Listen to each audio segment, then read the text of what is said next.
Hello, welcome to the I'm Excited podcast. I am your host. I am back. I am David Hicks. With me, yes, once again, is the guy who's been our guest host these past several episodes. Please welcome Mr. Jungle Jim. Mr. Jungle Jim. Is this thing on? Yes, that's your cue. Go. Oh, well, yes, thank you. I am Jungle Jim at your service. What do I do now? Well, you're going to tell your Bible stories just like normal. But hey, first, I did get a letter from a Mr. Alpha A Bet. He wants to know, Jungle Jim, have you had any occupations other than that of theologian? Oh, well, that's an excellent question. Excellent indeed. I've been a zookeeper until embarrassingly enough, I lost the zoo. Somewhat of a resume killer, as you can imagine. I've been an explorer and... Wait a minute, whoa, you lost a zoo? Oh, we gotta hear this story. Well, I personally didn't lose the zoo. As you know, I attended the highest of all higher learning institutes, Mount Everest University. And for a time, I was the zookeeper for the Mount Everest University Zoo. And so what happened was, one night I made my rounds and saw the animals were fed and locked up, and I left the zoo, I locked it up, and I went to sleep.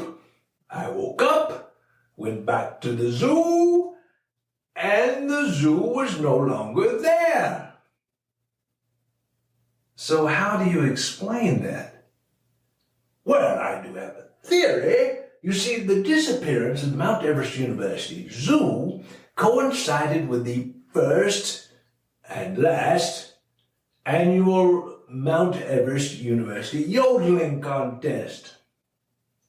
And so my theory is all the yodeling caused an avalanche or two or 23. And so the avalanche just, kind of escorted the zoo all the way down the mountain. And I will say that my theory has been proven to be somewhat correct, based on the rumors, the rumblings I hear of villages in western China being terrorized by a polar bear going by the name of Pookie. But as you can imagine, I've struggled to find work as a zookeeper ever since. Now, can I get on with my Bible storytelling thing? Yeah, absolutely. Sorry, don't mean to get sidetracked. By all means, you do your Jungle Jimmy thing and go. Thank you. All right, so where were we? Isaac and Rebekah. Isaac, the son of Abraham and Sarah, born to Sarah when she was 90 years old. It was the work of God. Nothing is impossible with him. And just like God made promises to Abraham, your servants will be as many as the stars in the sky, the sand on the seashore. Your descendants will inherit the land of Canaan, the land that comprises the eastern border of the Mediterranean Sea, and through all the nations of the earth. Because of one of your descendants, because of your seed, they will be blessed. And these same promises God bestowed upon Isaac. This is why, after Isaac married Rebekah, and they had been married for about 20 years now, it was very strange that they had had no children. Isaac knew that God had made this promise to Abraham, his father, first, about having all these descendants. He's supposed to have many descendants, not all at once, of course. Through the course of time, they were supposed to have this vast, innumerable number of descendants. So it was strange to Isaac and Rebekah. They had no children yet. And Isaac cried out to the Lord, prayed about the matter. And evidently he prayed about it twice, because Rebekah became pregnant with twins. Fortunately, he didn't pray about the matter 4 or 5 times. Because for poor old Rebekah, having just 2 babies in her body was rough enough.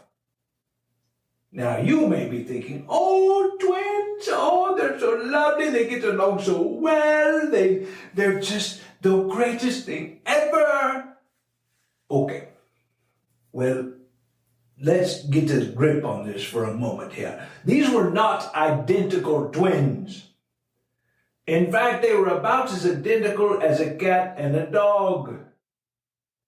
In fact, it might be more appropriate to say they were about as identical as a cat and dog food in this case. But yes, for poor old Rebekah, it was like having a cat and a dog in her womb, in her tummy. Because these babies, they were jostling with one another, wrestling. They were punching and poking and prodding and hitting, and poor old Rebekah, she's like, what in the world's happening to me? The things were so bad that they went to a prophet to try and hear a message from the Lord, an explanation as to what was going on. And while sometimes prophets, also known as seers back in this day, because they saw what God wanted them to see, while sometimes they could be women, most of the time they were men. And in this case, it's perfectly obvious that the prophet, the seer, is a man, because he starts out his message to Rebekah this way: 2 nations are in your womb. Oh boy. Gentlemen, please, if you ever see a woman who's pregnant, who's, for the children's sake, I'll explain, there's a baby inside her, please don't go up to her and tell her a nation's in her womb. They're rather sensitive about these sorts of matters. And so this prophet had told Rebekah there are 2 nations in her womb. She was so angry. Poor old Isaac's there trying to calm her down. 2 nations are in my womb. What do you say? I know I'm pregnant, but I worked hard to keep my girlish figure. How dare he? And poor old Isaac said, no. Please understand, it's symbolic, metaphoric. This isn't literal. This is not about your weight, okay? It's just a message. Calm down. And so finally Rebekah, okay, I breathe. Okay, I'm calm now. Dad said, please forgive me. The hormones are driving me crazy. So finally, they're able to hear the rest of the message from the prophet. And he tells her, 2 nations are in your womb. 1 shall be separated from another, and the older shall serve the younger. 1 people shall be stronger than the other, and the older shall serve the younger. Now that's a little bit strange. In our mindset, and we think, well, now they're twins. How can one be older than the other? Well, in that culture and many cultures, the one who's born first is considered the older. And if you were not only born first, but you were the very first child that the woman had, you were considered the firstborn of all the brothers and sisters. And so upon you would be extra blessings that we'll get into shortly. So the time came for Rebekah to give birth. And this is what happened. It says, when her days were fulfilled for her to give birth, that is, for the children to leave her body and enter into the world, indeed, there were twins in her womb. And the first came out red. He was like a hairy garment all over. So they called his name, well, yes, I know what you're thinking. Oh, they called his name Hairy. Well, no, they called his name Esau. There are 2 theories for this. One is because Isaac might have been there, if he didn't faint in the process, he saw that the baby was hairy. So they named him Esau. The other theory is that Esau literally means, oh my goodness, do you see this baby? He's like it's all grown up. I haven't ever seen a baby like this before. Have you ever seen a baby like this before? He's got hair all over his body. Hair. Or something to that effect, is what the word Esau means. So yes, he was named Esau. Then it says afterward his brother came out and his hand took hold of Esau's heel. He was still wrestling. So his name was called Jacob. Jacob meaning one who grabs the heel. It also was a Hebrew expression for deceiver. And as we will see later on, that's the very apropos name for Jacob. So yes, he was named Jacob. Isaac was 60 years old when Rebekah gave birth to Esau and Jacob. So the boys grew. Esau, he became the man's man. He was a skillful hunter, so it says. A man of the field. But Jacob was a mild man, dwelling in tents. Jacob didn't want to have anything to do with this going out and hunting thing. And Isaac loved Esau because he ate of the food that Esau would make from the animals that he killed when hunting. And so Esau was Isaac's favorite. But Rebekah loved Jacob. Now one day, Esau had been out hunting for a very long time. He was exhausted, didn't catch anything, was not able to cook anything, because he came home and he sees Jacob cooking some red stew. And Esau comes up to him and says, Jacob, I'm famished. I'm about to die. Please give me some of that red stew.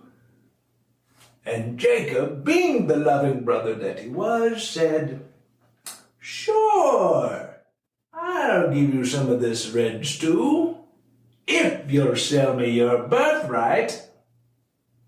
Now the birthright was all the extra goodies that Esau was going to receive because he was the firstborn.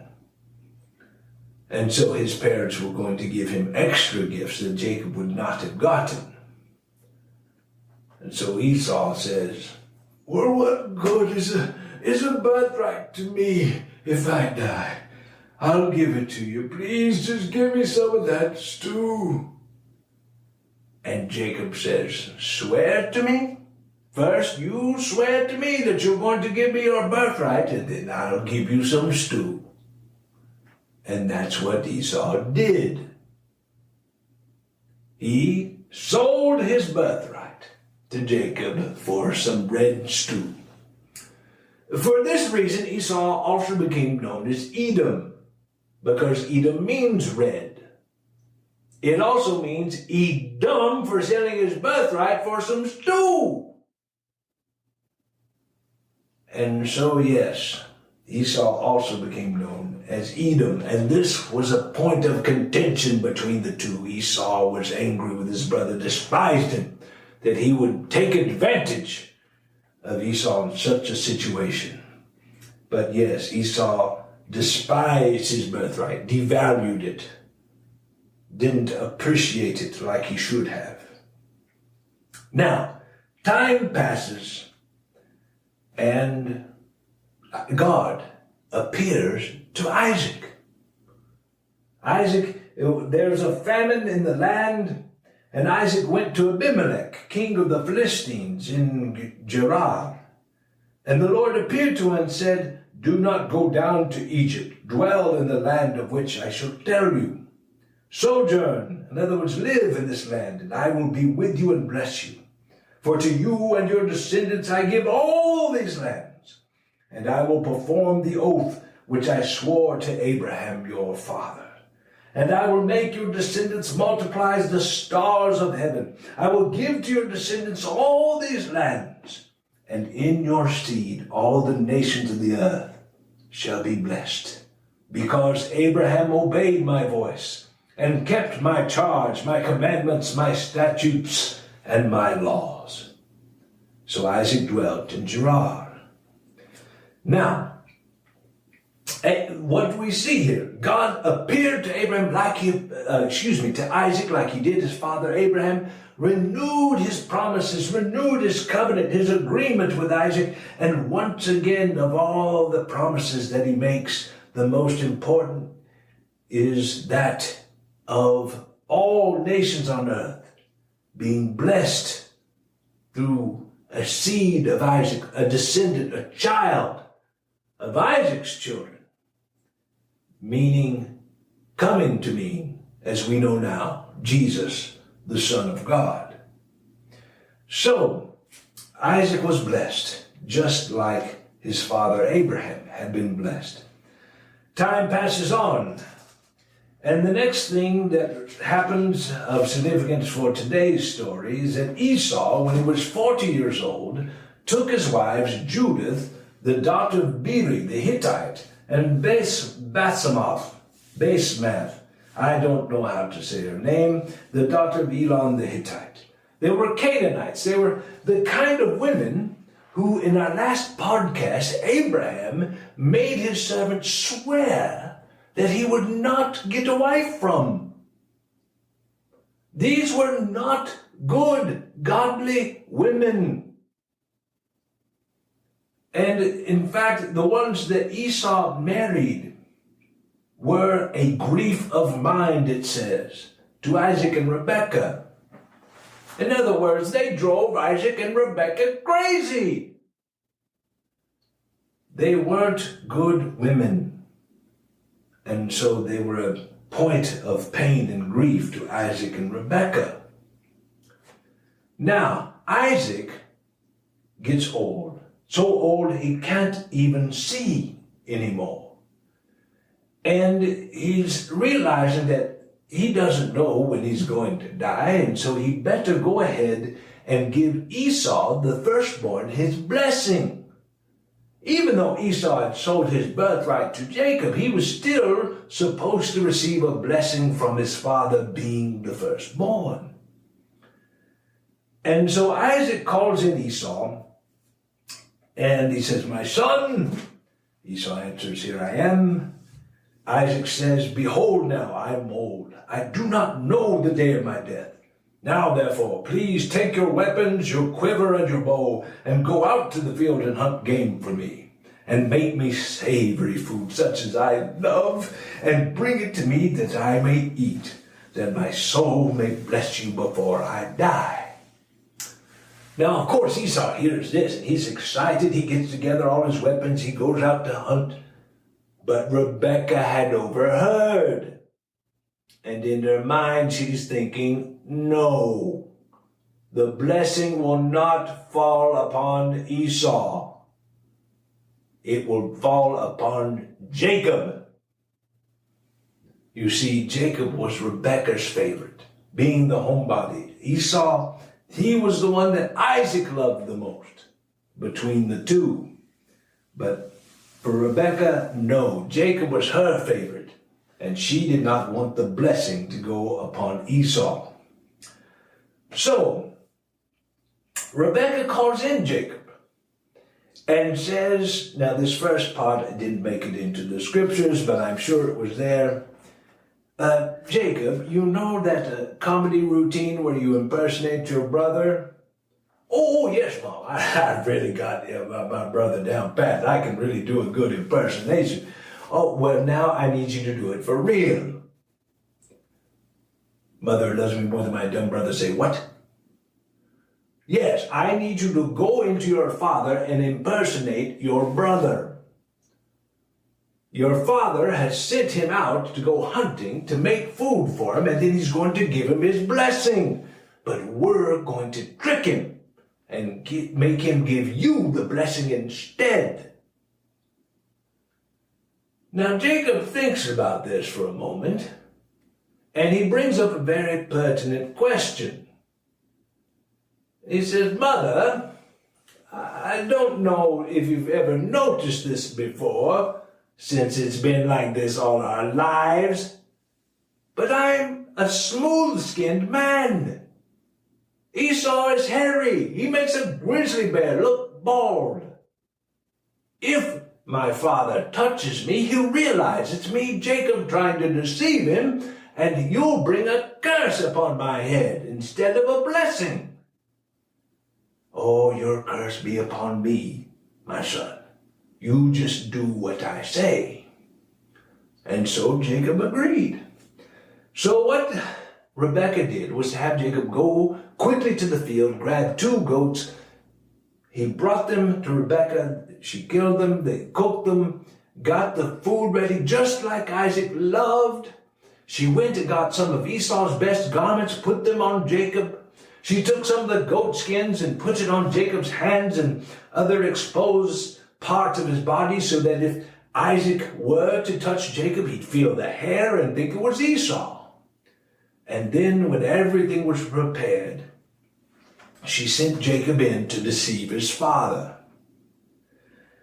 And so Jacob goes in and he announces himself, my father. And he said, here I am. Who are you, my son? Jacob tells him, oh, I'm Esau, your firstborn, the ugly one. I've done just as you told me. Please rise, sit and eat of my game, that your soul may bless me. Isaac was already suspicious. He says, how is it that you have found it so quickly, my son? Oh, well, because the Lord your God brought it to me. Stepped outside the tent there, and boom, oh, there's some animals right there. Shoom, boom, bad, dead, cooked, boom, here. Isaac said to Jacob, please come near, that I may feel you, my son, whether you are really my son Esau or not. So Jacob went near to Isaac his father, and he felt him and said, of course he's feeling the goat hair, and said, the voice is Jacob's voice, but the hands are the hands of Esau. And he did not recognize him because his hands were hairy like his brother Esau's hands. So he blessed him. Then he said, are you really my son Esau? And he said, I am. And Isaac said, bring it near to me, and I will eat of my son's game, so that my soul may bless you. So Jacob brought the food near to Isaac, and he ate. And he brought him wine, and he drank. Then his father Isaac said to him, come near now, and kiss me, my son. And he came near and kissed him. And he smelled the smell of his clothing, and blessed him, and said, see, that was the final test. Isaac smelled Jacob, and he could smell the smell of Esau, the clothes that Esau normally wore. And so Isaac, now fully convinced he's blessing Esau, says, surely the smell of my son is like the smell of a field which the Lord has blessed. Therefore may God give you of the dew of heaven, of the fatness of the earth, and plenty of grain and wine. Let people serve you, and nations bow down to you. Be master over your brethren, and let your mother's sons bow down to you. Cursed be everyone who curses you, and blessed be those who bless you. And so with this blessing, Jacob departs. Now, so no sooner had Jacob left the presence of his father than Esau gets back with the game he had caught while hunting. And so he cooks it, he dresses up, makes it for his father, prepares himself, enters into his father's presence, and, announces, let my father arise and eat of his son's game, that your soul may bless me. And his father Isaac said to him, who are you? Esau was confused. He says, I'm your son, your firstborn, Esau, the handsome one. Isaac trembled exceedingly and said, who? Where is the one who hunted game and brought it to me? I ate all of it before you came, and I have blessed him. And indeed, he shall be blessed. Father who loved me more than my dumb brother, say, what? And Isaac goes on to explain, your brother came with deceit and has taken away your blessing. And at this Esau was livid, angry, crying out. He says, Father, isn't his name right? His name means deceiver, and he's deceived me these 2 times. He's taken away my birthright. Now he's taken away my blessing. Father, can you not please just bless me with anything? Please, just one blessing, please, please, please. And Isaac felt helpless. He said, indeed, I've made him your master, and all his brethren I've given to him as servants. With grain and wine I've sustained him. What shall I do now for you, my son? And Esau continues to beg him, do you not have just one blessing for me, my father? And finally Isaac says, behold, your dwelling shall be of the fatness of the earth, and of the dew of heaven from above. By your sword you shall live, and you shall serve your brother. And it shall come to pass, when you become restless, that you shall break his yoke from your neck. Meaning someday, Esau's descendants will be able to break off the chain of slavery that they had to Jacob's descendants. Well, obviously, Esau hated Jacob even more than ever before. In fact, he hated Jacob so much, he consoled himself with thoughts of killing him. So Isaac and Rebekah, they find out about this. They call in Jacob and they tell him, you are to leave. Rebekah sends him to her father, to her family. Says, go to my brother Laban. Go to his place. Go live over there. Go stay over there until your brother's anger has subsided. They also told him, do not get a wife from the women here in Canaan. Go to my family and get a wife for you there. And so that is what Jacob did. He fled from the presence of his brother and took off on the long journey to his mother's village. All right, that is all we have time for today. We will continue our story next time. This has been Jungle Jim at your service, leaving you with this thought. The Father loves you deeply. Our bodies and spirits he made. The Son cares for you greatly. The price for our sins he paid. The Spirit values you completely. He guides us to what is right. Trust them, hear them, obey them. It leads to eternal life.